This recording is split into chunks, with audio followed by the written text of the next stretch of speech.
My favorite is actually a series. I have here a picture. You can see the title page.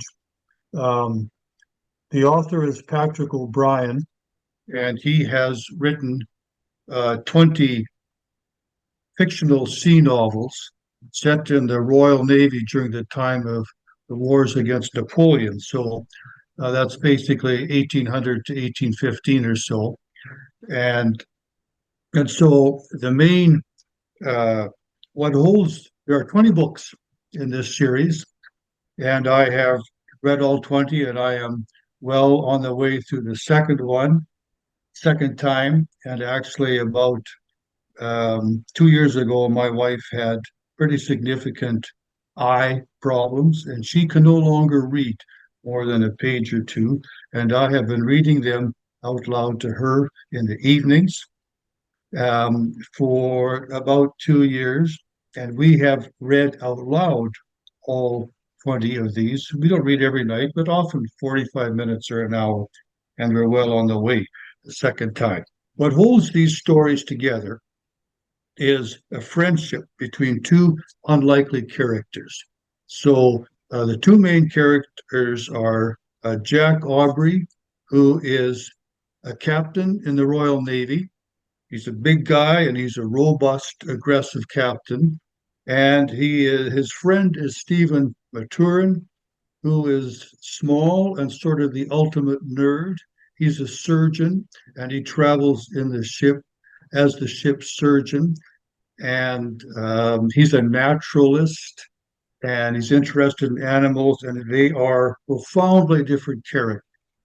And so, what carries the books along basically is the relationship between these two, the unusual relationship between these two very different people. So it's not it's not just a friendship.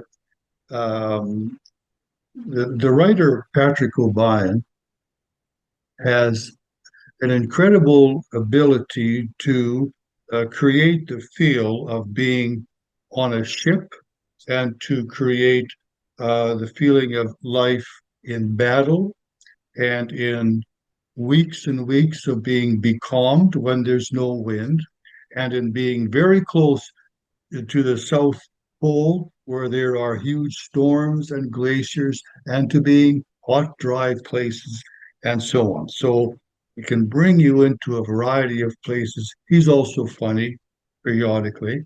So they're cheerful, but it's not humor. And it's not really plot driven. There's no one goal, of different things occupy them, but it covers quite a few years, and they are really, we have found them enjoyable stories.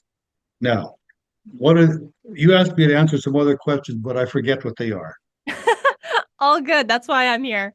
Okay. So what is one of the aspects from, I guess, any of the books in the series that really stuck with you and maybe taught you a lesson or something like that? Vanessa, I don't read to learn. I read to escape. I read to get into another world. I okay, that's basically why I read. I find it's a constructive distraction. So, and I enjoy the language. This improves my vocabulary, and I see things phrased and termed in ways that would not occur to me. But I think probably the single most lasting benefit is the way Patrick O'Brien describes this friendship between Jack, the captain, and Stephen, the physician, who's the nerd, and Jack is nothing of a nerd, and they're remarkably loyal to each other, and they confide in each other throughout this whole thing. They are also there are relationships with women, and there are other friendships, and all of these things are handled in a variety of ways.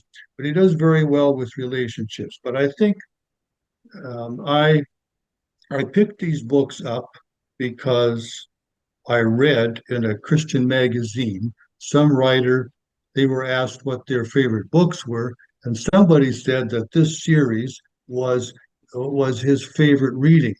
And I had never even heard of it. So I took one out of the library and I got started. And so I agree with that completely. So that's probably the single biggest thing that has called me to these books and that takes me back.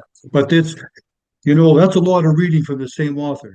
And so there's got to be quite a bit of variety to actually hold a person for that long. So there's a lot of good stuff. And of course, so this is the series that there was a movie, Master and Commander, starring Russell Crowe. So that's based on the first book of the series and actually incorporates things from several books of this series. I mean, actually, you are the first pastor or like church person that I have talked to that says that they don't read to learn and that they read to escape. All of the other ones have said that they read these books and they really get something out of it from the lessons that are, portrayed in the book. And so I'm really curious to hear your answer for the next question. What would you say to encourage people to read for I Love to Read Month? I would do it for the very same reason. I get I get up to here with reality. There's lots of hard things that are in real life, in a pastor's life, and there are lots of unhealthy ways to distract yourself, and they're a problem. So, and I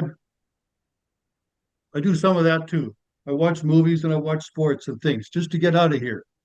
But I find reading very good. But I don't pick my books because I'm going to get something from it. What I want from them is a reasonably constructive way, or at least not a destructive way, to get me into a different world. And this is generally a cheerful world. I want something where the environment is generally positive and the language is usually positive and so on.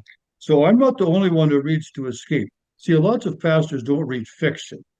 I don't read any self help books, and I don't read very many Christian books except the Bible and commentaries. I'm pretty focused on the scriptures, and other stuff I just find unbelievably tedious. And I don't want more of that. I want something to take me into another place. And so I've read novels widely um, for 60 years, actually. And I'm not quitting anytime soon. Well, thank you so much, Ed, for joining me today. That was all the questions I had lined up. Very good. Nice to talk to you. Thank you very much, Vanessa.